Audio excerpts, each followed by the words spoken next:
अप्सरा सिद्धि प्राप्त करना किसी भी दृष्टि से नामुमकिन या फिर बिल्कुल भी गलत नहीं है। जितने भी उच्च कोटि के योगी हैं या फिर हिमालय में रहने वाले सन्यासी हैं या जो महान ऋषि हैं या आज तक जो भी महान ऋषि रहे हैं, उन्होंने और यहाँ तक कई देवताओं ने भी अप्सरा और किन्नरी की साधना की है।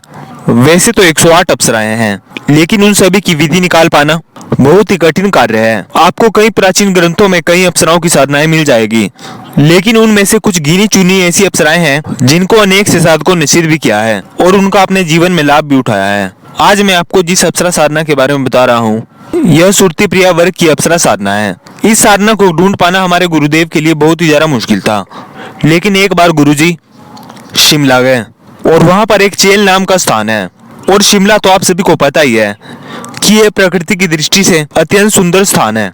जब परम पूज्य गुरुदेव जी प्रकृति का आनंद ले रहे थे, तब उनकी एक साधक के साथ भेंट हो गई थी, और वो बिल्कुल एक गृहस्थ सन्यासी थे। अब मैं उन्हें गृहस्थ सन्यासी इसलिए कह रहा हूँ क्योंकि वो हिमाचल में रहने वाले गृहस्थी हैं, जिनके पास एक पत्नी है और 3 संतानें भी है।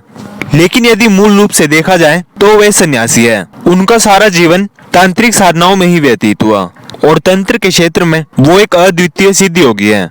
गुरुदेव ने जिस व्यक्ति से मृगाशी अप्सरा साधना की जानकारी ली थी, उनका नाम सौंदर्यानंद जी है। गुरुदेव जी ने सौंदर्यानंद जी का पहले से ही अप्सरा साधनाओं में बहुत नाम सुन रखा था। उन्हें पता था कि ये अप्सरा साधना में सिंहस्थ आचार्य है तथा इन्होंने लगभग सभी अप्सराएं साधनाएं संपन्न की है। उसके बाद गुरुदेव जी के दिल में आया कि क्यों ना इनसे मृगाशी अप्सरा की साधना की जानकारी ली जाए, और अगर मैं ये जानकारी ले लेता हूँ तो ये काफी महत्वपूर्ण भी रहेगा। वास्तव में देखा जाए तो हमारी भारतीय संस्कृति में कुछ ऐसे ग्रंथ हैं जिनमें आपको बहुत सी साधनाओं की जानकारी मिल जाएगी, लेकिन अगर आप उन ग्रंथों या किताबों के आधार पर साधना करते हैं तो आपको सफलता कभी भी नहीं मिल सकती। प्राचीन काल के समय में जितनी भी सभी विद्याएं या साधनाएं होती थी, वो गुरु के मुख से शिष्य को मिलती थी। उन्हें कहीं पर लिखा जाए या उनकी कोई किताबें लिखी जाए, इसके बारे में ज्यादा किसी ने ध्यान ही नहीं दिया। वह साथ में हमारे भारतीय संस्कृति में अनेक से लोग ऐसे भी थे जो कि स्वार्थी प्रवृत्ति के व्यक्ति थे। उन्होंने इस तरह की साधनाओं को अपनी पारिवारिक संपत्ति समझा और किसी भी व्यक्ति को उस साधना की जानकारी ही नहीं दी। इसके पीछे कारण कुछ भी रहा हो, लेकिन इस कारण से हमारी अनेक सी साधनाएं लुप्त हो गई है। वह अनेक सी साधनाओं की हमें गलत जानकारी दी गई है। अप्सरा साधना के साथ भी यही हुआ है। इस साधना को काम वासना से संबंधित समझ लिया गया है। बहुत से लोग केवल इसीलिए अप्सरा साधना करते हैं ताकि उन्हें संभोग की प्राप्ति हो सके। लोग अपनी काम वासना पूरी करने के लिए अप्सरा साधना करते हैं, लेकिन अगर आपने एक बार अप्सरा साधना को ध्यान से समझ लिया तो ये काम वासना से बिल्कुल ही दूर है। सुरति प्रिया एक अप्सरा का नाम भी है, जिसकी साधना मैं आपको समय आने पर दूंगा भी, और अप्सराओं के एक वर्ग का नाम भी सुरति प्रिया है। मृगाशी अप्सरा इसी सुरति वर्ग की सबसे सर्वश्रेष्ठ अप्सरा है। सुरति प्रिया का तो आप सभी को अर्थ पता ही है। इसका अर्थ है जो रति प्रिय हो। रति प्रिय शब्द का यदि सामान्य अर्थ लगाएं तो यह वासनात्मक ही होगा, लेकिन इसी रति प्रिय शब्द में सु लगाकर यह समझाने का प्रयास किया गया है कि ऐसी क्रीड़ा जो शालीन हो, सुसभ्य हो, आनंद प्रिय हो।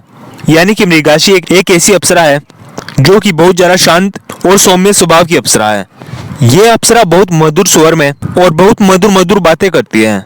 मृगाशी अप्सरा साधना ये प्रेमिका के रूप में ही करनी चाहिए, क्योंकि ये अपने प्रेमी को रिझाने की कला जानती है। ये हर समय अपने साधक को तनाव मुक्त करने के बारे में ही सोचती रहती है और आपको चिंता मुक्त बनाने के लिए ये सदैव प्रयास करती रहती है। इसीलिए जितने भी सन्यासी हैं वो बाकी कोई अप्सरा साधना करें या ना करें, लेकिन मृगाशी अप्सरा साधना जरूर करते हैं, और यही सबसे अधिक लोकप्रिय साधना भी है। यानी कि जितने भी तांत्रिक या जितने भी सन्यासी हैं वो मृगाशी अप्सरा से विशेष प्रेम रखते हैं, क्योंकि एक तो ये बातें बहुत ज्यादा मधुर करती है, और दूसरी बात यह है कि ये पूर्ण रूप से आपकी सभी चिंताओं को दूर कर देगी। आपकी लाइफ में कोई भी स्ट्रेस नहीं रह सकता। कई साधकों ने मुझे व्हाट्सएप पर मैसेज करके पूछा था कि अप्सरा एक ही समय पर अनेक इतने सारे सन्यासियों के पास कैसे जा सकती है। मैं उन सभी को बता देना चाहता हूँ कि अप्सराएं देव वर्ग में आती है, और देवों के पास इतनी शक्तियां तो होती ही है कि वो एक समय में अपने रूप को कई रूपों में विभक्त कर सकता है। हमारे गुरुदेव जी ने उन सभी को सिद्ध किया है, और हर एक अप्सरा को सिद्ध करने का अलग अलग तरीका है। अगर आप किसी भी ग्रंथ या किसी भी किताब में अप्सरा साधना की जानकारी लेकर साधना करोगे तो आपको सफलता नहीं मिल पाती, क्योंकि इसमें सदैव आधी अधूरी जानकारी ही दी जाती है। मेरे गुरुदेव ने जितनी भी अप्सराएं साधना है उन सभी की जानकारी पाने के लिए अनेक परिश्रम किया है, उन्हें प्रत्यक्ष सिद्ध किया है और इसके लिए वो अनेक श्रेष्ठ योगियों से, तांत्रिकों से, सन्यासियों से मिले हैं। यानी कि उन्होंने प्रैक्टिकल करके देखा है। जो व्यक्ति मृगाशी अप्सरा की साधना प्रत्यक्ष सिद्ध कर लेता है वह व्यक्ति सदैव प्रसन्न रहेगा। उस व्यक्ति को अपने जीवन में कभी भी तनाव नहीं होता और मृगाशी अप्सरा के माध्यम से आपको सोने चांदी की प्राप्ति होती है। यह आपको कुछ ऐसे भी द्रव्य लाकर दे सकती है जो आपको इस संसार में कोई नहीं दे सकता, लेकिन उसका उपयोग केवल आप ही कर सकते हैं। यानी कि किसी और को पता नहीं लगना चाहिए कि ये आपको कहां से प्राप्त हुआ है। अगर आप मृगाशी अप्सरा साधना कर लोगे तो आपको कपड़े, आभूषण, गाड़ी, घर, जितनी भी आपकी भौतिक चीजें हैं वो सभी उपलब्ध होती रहेंगी। और अगर आपने एक बार इस अप्सरा को प्रत्यक्ष सिद्ध कर लिया तब तो आप इसे जो भी आज्ञा दोगे उसका ये सदैव पालन करती है और जब भी आप चाहेंगे यह सशरीर उपस्थित होती है। यूं तो मृगाशी अप्सरा हर समय साधक की आंखों के सामने बनी ही रहती है, यानी कि ये हर समय प्रेमिका रूप में आपके साथ रहती है। मृगाशी अप्सरा अपने आप में ही बहुत उच्च देवी है। मृगाशी का तात्पर्य मृग के समान भोली और सुंदर आंखों वाली अप्सरा से है।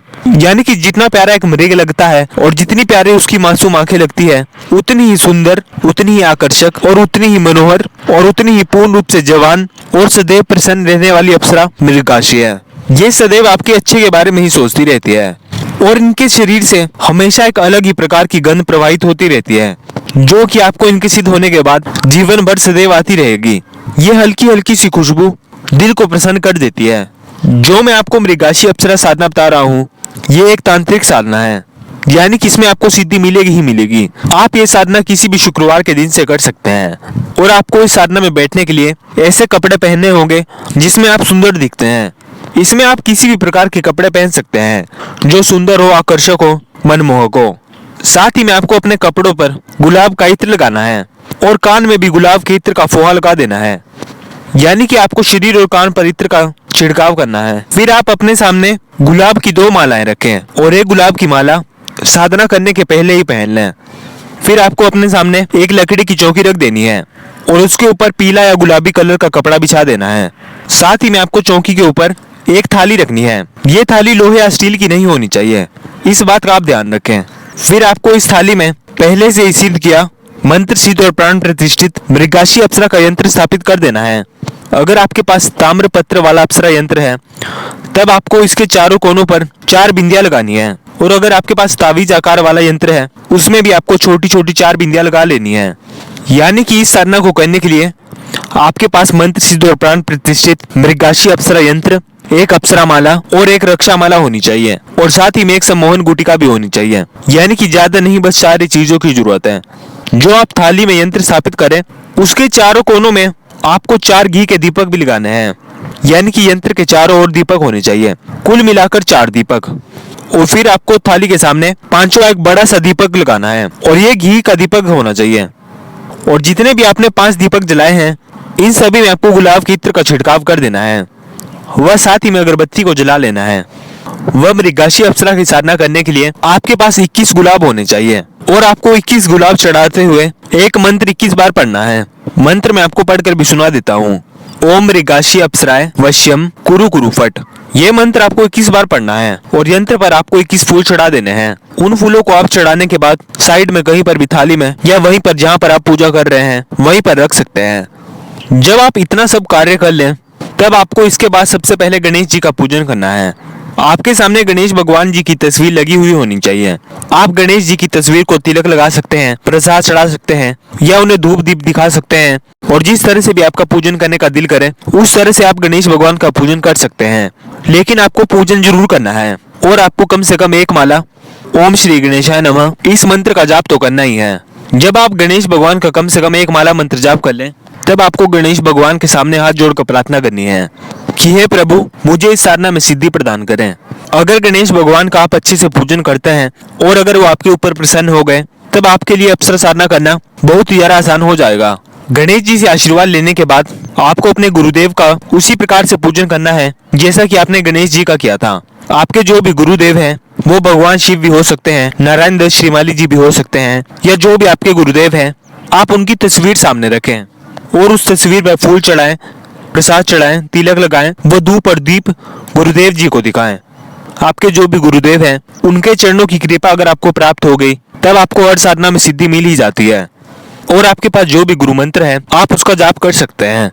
अगर आपने नारायण दत्त श्रीमाली जी को गुरु माना है तो आप ओम परम तत्वाय नारायणाय गुरुभ्यो नमः इस मंत्र का जाप कर सकते हैं। और अगर आपका कोई भी गुरु नहीं है तो आप भगवान शिव को गुरु मानकर ओम नमः शिवाय मंत्र इसका कम से कम 4-5 माला तो जाप कर ही करें, क्योंकि भगवान शिव के 5 माला जाप करने में आपके 10-15 मिनट भी नहीं लगते हैं, क्योंकि ये कम समय में ज्यादा उच्चारण हो जाता है। भगवान गणेश जी और गुरुदेव का पूजन करने के बाद आपके सामने जो सम्मोहन गुटिका है आपको उसको बटुक भैरव जी का स्वरूप मानना है और उसका भी पूजन करना है। और आपको कम से कम 1 माला बटुक भैरव जी के मंत्र का जाप करना है। मंत्र मैं आपको पढ़कर भी सुना देता हूँ। ओम ह्रीम बटुकाय आप दूध धारणाय कुरु कुरु बटुकाय ह्रीम। अगर आप बटुक भैरव जी का मंत्र जाप कर लेते हैं तो आपको इस साधना में सिद्धि मिलनी ही मिलनी है। और दूसरी बात, आपकी रक्षा के लिए बहुत ज्यादा जरूरी है। वैसे तो अप्सरा साधना में डरने की जरूरत नहीं है, लेकिन फिर भी अगर आप अपनी रक्षा के लिए 1 माला मंत्र जाप कर लेते हैं तो बहुत अच्छा रहेगा। आपको बटुक भैरव जी से हाथ जोड़कर प्रार्थना करनी है कि हे प्रभु, मैं आपकी शरण में रहकर ये साधना कर रहा हूँ। आपको मेरी हर प्रकार से रक्षा करनी है। और साथ ही में जो आपके पास रक्षा माला है वो तो आपके गले में होनी ही चाहिए। जब आप इतना सब कर लें तब आपको अपने दाहिने हाथ में जल ले लेना है और संकल्प लेना है। संकल्प में आप अपना नाम, अपने पिताजी का नाम और जिस स्थान पर आप रहते हैं उस स्थान का नाम लेना है। और आपको कहना है, मैं मृगाशी अप्सरा को मित्र या फिर प्रेमिका के रूप में सिद्ध करना चाहता हूँ। मैं ये साधना 11 दिन, 21 दिन या 51 दिन, जितने दिन भी आप करोगे उतने दिन का आपको संकल्प ले लेना है। वैसे तो ये साधना 1 ही दिन की है, लेकिन जितने भी नए साधक हैं उन्हें 1 दिन में सिद्धि नहीं मिल सकती। उन्हें ये साधना ज्यादा समय के लिए करनी पड़ सकती है। और जिन व्यक्तियों को साधना करते हुए 4-5 साल हो गए हैं या जिनके पास पहले से कोई बड़ी सिद्धि है, उसे ये साधना केवल 1 दिन में सिद्ध हो जाती है। ये साधना कम से कम 21 दिन तो करें ही करें और 21 माला का जाप तो करें ही करें। इसमें बहुत ज्यादा चांस है कि आपको ये साधना सिद्ध हो जाए, क्योंकि मृगाशी अप्सरा है बहुत उच्च स्तर की, लेकिन ये बहुत कोमल दिल वाली है, इसीलिए आपसे सिद्ध होने में ज्यादा समय नहीं लेती। और इनका पूरी तरह से प्रयास होता है कि आप ये साधना ज्यादा से ज्यादा जल्दी सिद्ध कर लें, इसीलिए आपको अनुभव भी अच्छे देती हैं। जब आप संकल्प ले लें तब आपको हाथ से जल पृथ्वी पर छोड़ देना है और उसके बाद आपको मंत्र सिद्ध और प्राण प्रतिष्ठित अप्सरा माला से इस मंत्र का कम से कम 21 माला तो जाप करना ही है। कम भी करने को तो आप कम भी कर सकते हैं, लेकिन अगर आप 21 माला मंत्र जाप करोगे तो आपको ज्यादा से ज्यादा 2 घंटे ही लगेंगे और ये आपके लिए बहुत अच्छा भी रहेगा। मंत्र मैं आपको पढ़कर भी सुना देता हूँ और आपको स्क्रीन पर भी दिख ही रहा होगा। ओम श्रम श्रेम मृगाशी अप्सराय सिद्धम वश्यम श्रेम श्रम फट। ये मंत्र अत्यंत गुप्त मंत्र है, वो बहुत ज्यादा ताकतवर मंत्र भी है। जब भी आप ये साधना करें तो रोज आपको धुले हुए कपड़े पहनने हैं। वह जिस दिन और जिस समय पर पहले दिन मंत्र जाप करें, रोज ठीक उसी समय पर मंत्र जाप करें। रात के 9 बजे के बाद और सुबह के 4 बजे के बीच में आप ये साधना कभी भी कर सकते हैं। अपनी अप्सरा साधना के बारे में किसी को ना बताएं, जो आपको अनुभव आते हैं वो भी किसी को ना बताएं। कमरे में और अपने ऊपर रोज इत्र का छिड़काव करें, वो पूर्ण रूप से ब्रह्मचर्य का पालन करें। अगर आप अपने साधना कक्ष वाले कमरे में जमीन पर सो सकते हैं तो ये बहुत ही अच्छा रहेगा। और साधना के दौरान मीट, अंडा, शराब इन सभी चीजों से बिल्कुल दूर रहें। वैसा कोई भी काम ना करें जिससे सामने वाले व्यक्ति के दिल को चोट पहुंचे। ये साधारण से नियम अगर आप अपने जीवन में उतार लेते हैं तो आपको ये मृगाशी अप्सरा साधना बहुत जल्द सिद्ध होगी। ऐसा मैं गुरुदेव जी से प्रार्थना करता हूँ कि जो भी व्यक्ति इस वीडियो को देखने के बाद ये अप्सरा साधना करे उसे इस साधना में सिद्धि प्राप्त हो जाए। और ये मैंने आप सभी के लिए दिल से प्रार्थना की है। अगर आप इन सभी नियमों को सही विधि विधान से साधना करोगे तो आपको सिद्धि 100% मिलेगी। बाकी जब आपके रोज 21 माला मंत्र जाप हो जाए तब आपको स्फटिक की माला यानी कि अप्सरा माला अपने गले में धारण कर लेनी है। और अगर आपकी साधना में अप्सरा कभी बीच में ही आ जाए तो पहले कम से कम 21 माला मंत्र जाप पूरा करें। उससे पहले बिल्कुल भी चुप ना होएं। चाहे अप्सरा आपसे यह भी कह दें कि अगर तुमने मुझसे बात नहीं की तो मैं जा रही हूँ, या मैं सिद्ध नहीं होंगी, या मैं आपसे सिद्ध हो चुकी हूँ, चाहे वो कुछ मर्जी कहे, आपको कौन सा ही लालच दें, लेकिन 21 माला मंत्र जाप से पहले यानी कि जितना आपने संकल्प लिया है उतने जाप के पहले तो आपको बात करनी ही नहीं है। और जिस समय आप ये साधना करें आपके कमरे में दूसरा कोई भी व्यक्ति या कोई भी जीव जंतु नहीं होना चाहिए। और जब भी अप्सरा आपके सामने हो तब आपने जो दूसरी गुलाब की माला रखी थी वो उसके गले में पहना देनी है।